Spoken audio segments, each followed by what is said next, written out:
তো হ্যালো বন্ধুরা, কেমন আছো সব? আশা করছি সব ভালো আছো। তো আজকে চলে এসেছিলাম পাঁচামিতে লোডিং করতে। আর সাইডে দেখতে পাচ্ছ খাদান। তো আমরা আজকে খাদানের সাইডে লোডিং করতে এসেছি। এখন আমি আর আমার ওই ইদুল ভাই চললাম ওই সাইডে মাল দেখতে। আজকে আমাদের লোডিং হবে 1/2 ইঞ্চি মাল। তো 1/2 ইঞ্চি মালটা ওই ধারে দেখতে চলো। আমাদের গাড়িগুলো লাগানো ছিল ওই পার দিয়ে, আর ওই পারে যে 1/2 ইঞ্চি মালটা ছিল সেটা একটু বেশি ধুলো ছিল। তো এই ধারে এসে দেখছি এই ধারে একটা গাড়িতে লোডিং হতে লেগেছিল 1/2 ইঞ্চি। এই ধারে এসেও যেটা দেখছি একই মাল, এই ধারে আর ওই ধারে একই সমান মাল। তাতে আবার এই মালটার দামটা একটু বেশি ছিল।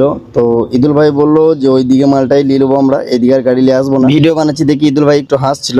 তো চলো যাওয়া যাক আমাদের গাড়ির সাইডে। এদিকে আমাদের গাড়িগুলো সব লোডিং এর জন্য দাঁড়িয়ে গিয়েছিল। তিনটে গাড়িতে 1/2 ইঞ্চি মাল লোড হবে। 20-33, 15-33 আর হচ্ছিল 96-33। তো প্রথম আমাদের 96-33টা লোড হবে, তারপর 15-33, তারপর হবে আমাদের 20-33টা।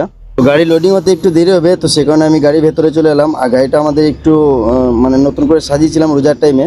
আর এখন আমি রোজা ছিলাম বলে সেরকম করে ব্লগ বানাইনি। আর এইদিকে দেখতে পাচ্ছ আমার বন্ধুটা এখনো ঘুমিয়ে আছে। তো গাড়ি আমাদের লোডিং পয়েন্টে লেগে লোডিং চালু হয়ে গিয়েছিল। আর আমাদের এই তিনটে গাড়ি আজকে যাব পুরুলিয়া সাইম স্টিল রড কোম্পানিতে। এদিকে 15-33 লোডিং হয়ে চলে গেছিল, তো সে আমাদের জন্য দাঁড়াবে। তো সেই কারণে ও গাড়িটা সাইডে লাগাচ্ছিল। তো আমাদের পার্টনার উঠে পড়েছে আর আমাদের গাড়ি লোডিং হয়ে বেরিয়ে গিয়েছে। তো চলো দেখা হবে তোমাদের সাথে নেক্সট মিনি ব্লগে। তো তখনকার মতো বাই। আর তোমরা যদি নতুন হয়ে থাকো তো আমার চ্যানেলটাকে ফলো আর সাবস্ক্রাইব করে রাখো।